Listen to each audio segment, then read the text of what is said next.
Maxwell Lewis has made a leap in his sophomore season at Pepperdine and is rightfully shooting up draft boards. This is Floor and Ceiling. Let's break him down.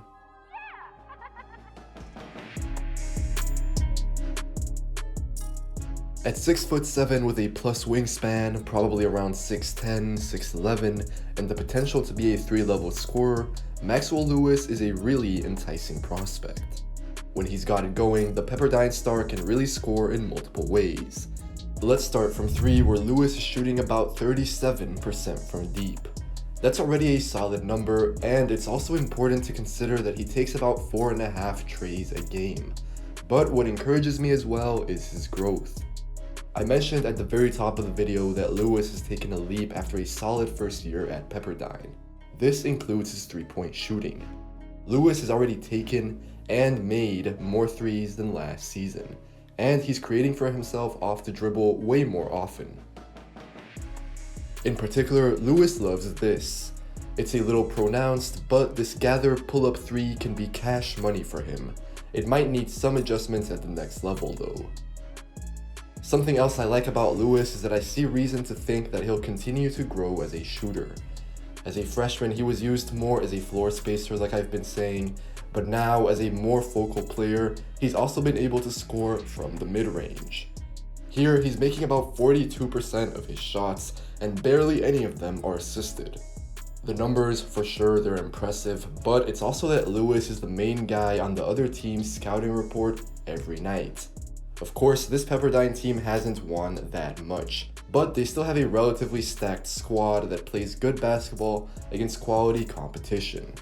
With regards to his jumper, Lewis is comfortable playing out of crossovers and putting in work around the elbows. That's really where he loves to operate with his high release point and long arms, so that's really going to help his shot out as well. This aspect of his game also comes into play in the post. Pepperdine runs a lot of post-ups for Lewis, which he might not get as much in the NBA, but I feel like he could still get some because he's pretty skilled here. Getting the ball to Lewis usually looks like this when he's working down low. If a guard is defending him, then the Pepperdine wing can usually just rise over the top. Lewis has the touch, and he has the skill to fade back. But he can also be a complete bully down low. We see that here against Julian Strother. Lewis totally displaces him, and the Gonzaga wing is not exactly a small man.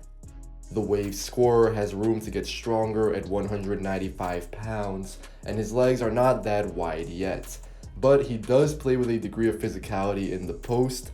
He's not skinny either, and he's bound to get stronger. For now, at the college level, Lewis usually can get by with his athleticism and length. I'm curious to see what Lewis's wingspan officially measures out as in a few months, because honestly, it feels like his arms go on forever.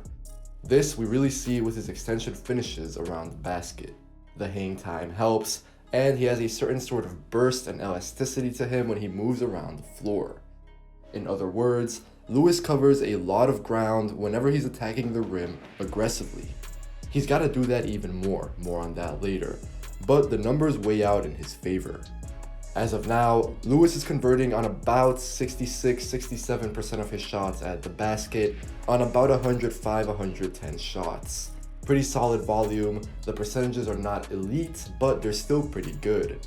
For comparison, he's been better inside than Ben Mathurin, Johnny Davis, or Tari Eason were last season, but worse than Ochai Agbaji or Dalen Terry. To wrap up the 20-year-old scoring, I want to take a close look at how Lewis does off the ball.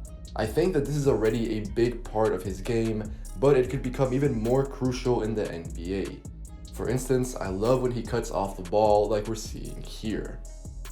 For me, part of the reason why Lewis is in lottery conversations is actually because his ceiling is fairly safe on offense. Should he truly develop well, then Lewis can be a 3-level scorer. But otherwise, he can be a sturdy 3-point shooter who doesn't need the ball in his hands to be effective. A little bit like his freshman year in Malibu. In a more simplified role, Lewis can definitely act as a spot-up shooter from deep. I don't know how versatile he is yet in terms of shooting off the move or things like that, but I think there's something there too. He's got good balance on his shot, and like pretty much everywhere else on the floor, the outlook is positive. Lewis can drill shots off the catch, and it really helps when he holds his follow through. Before I forget to mention it, these indicators I've been talking about also extend to the free throw line. Lewis is cashing in on about 85% of his foul shots as of today, and again, that's a great sign for growth. So being able to hit these two types of threes, off the catch and off the bounce, that's already great, but I also love that Lewis can already attack a closeout. Run him off the three-point line, and he's more than comfortable taking a dribble or two inside and pulling up into his jumper.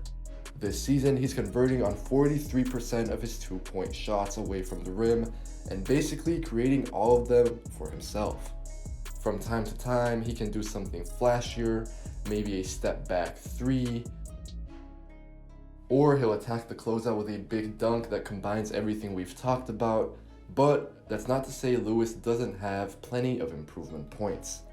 I see why he merits being talked about as a lottery pick right now, but I think I would slot Lewis right after the lottery in that late teens to early 20s stage for me.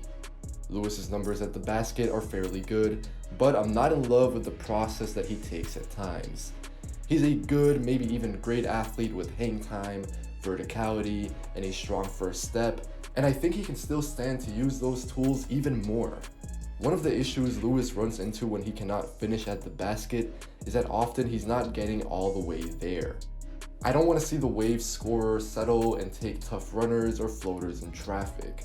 We're seeing that here, for example. Or again, right in this clip, it's a similar situation and another miss.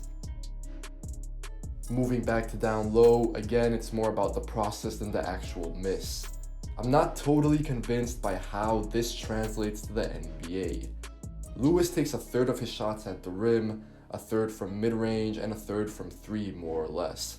So the distribution is really even, and there's also a lot of post-ups mixed in there, which is an unusual shot diet in the league right now. This is an observation, not a knock, but I don't think you see this type of shot that we're seeing here too often in the NBA. Like I've been saying, I wouldn't be totally surprised if Lewis's role in the NBA resembled more of his first year at Pepperdine.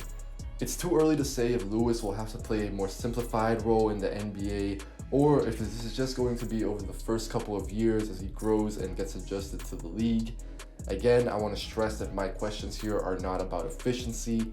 This is not an issue for Lewis, it's more so about how he gets his buckets. Lewis can still rush his shot here a little, especially when defenders are getting right into him. He can still stand to slow down, and this is more apparent from three in my opinion, although this is more of a discussion point with his playmaking than with his scoring. Nailing down this one dribble pull-up three would be big for him, since he's got that high release point that we talked about and that length. And then if he can really add a step back either off the bounce or to attack those closeouts that we've been seeing, that would really be huge. As of now, my main concern with Maxwell Lewis though is his playmaking. Lewis really has to slow down. It's like he's always trying to make quick decisions, so he just rushes them at times or telegraphs what he's about to do. This problem can also lead to the Pepperdine wing being sloppy with his technique. Mostly this shows up with weight and placement, which are really important because you want those passes right into the shooter's pocket. A lot of the time, it can be frustrating to watch Lewis act as a playmaker. He tosses passes into non-existent windows, for example, so they get picked off fairly easily as long as the defense is remotely engaged. Like right here, Lewis tosses a soft, lobbed pass into a crowded paint, and it ends as a steal for Santa Clara. Or here, Lewis tries to quickly hit the big man, but he places the pass a couple feet away, and that makes a difference. This will be an even bigger issue in the NBA against bigger, longer, and flat out better defenders. However, like we've been seeing all season, I don't think it's that Lewis cannot pass. He's definitely able of making some reads, and it's interesting to me that Pepperdine's bigs slip their screens so much. So that does require an extra element of timing. When Lewis is executing the right pass, he can find his teammates over the top of the defense. I'm not sure he's that versatile as a passer. For instance, you're not really seeing a lot of pocket passes or things of that nature, and his technique is fairly basic, but Lewis is fine if this is only a thing you require from time to time. After rewatching his tape, I do think he deserves a little more credit than I first gave him for how quickly he sees the floor. Now, Lewis doesn't always make the right decision or pass, but he's not pounding the ball, and he can make some fast, creative reads once in a while. As of now, these mostly show up in transition or whenever he's getting downhill.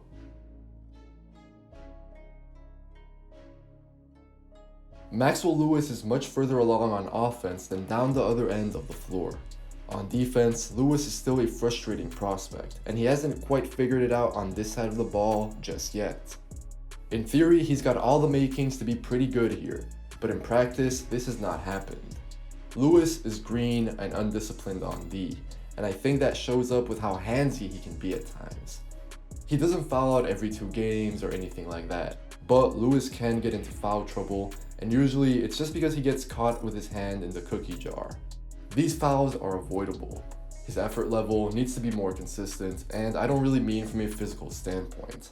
Like I said, Lewis has the tools there, but he's got to keep working to stay engaged and really lock in, night out. There's no reason why someone who's 6'7" with really long arms and dynamic athleticism should be such a non-factor on defense so often. Much like on offense, Lewis can be a defensive mismatch if he improves here. One of the things he's got to get better at is not giving up dribble penetration as easily. Right now, Lewis is stiffer on defense than when he's scoring. Clearly, he moves around well, but he's too upright at times. Lewis's high center of gravity here has him on the back foot, and whenever he flips his hips, he's not really bothering or getting into attackers. However, there's one game from this season that I do want to highlight. When Pepperdine played Santa Clara in January, I was really impressed by how Lewis lived up to the occasion on defense. Lewis didn't shoot that well from the field that game, but what he was really good at doing, in my opinion, was staying in front of attackers on defense. He's got to do this more often, and he has the means to, because Lewis can definitely slide his feet, and he's going to have a stronger first step than most guys he'll face. Then, those same tools on offense that make him a dangerous scorer have to manifest on D. On this side of the ball, Lewis can certainly be considered a developmental project because he's got the burst, length, and pop to be a playmaker on this end too. So let's wait and see where he lands, and let's wait and see if this comes to fruition down the line. So if we're talking about Maxwell Lewis strictly as a scorer, I'm pretty much all in. Now, I do think he's going to need some adjustments when it comes to his process, when it comes to his shot selection, his shot diet, but when it comes to really just putting the ball in the back of the hoop, I have no concerns there. He's got the touch, the skill, the release point, the consistency, the versatility. I'm pretty much invested there. I think he can function in a variety of roles, be it creating for himself like we're seeing this season more often, but I also think that he can be really good in a more simplified role in the NBA, where he can first operate as a spot-up shooter, and then from there, he's clearly shown the ability to attack closeouts.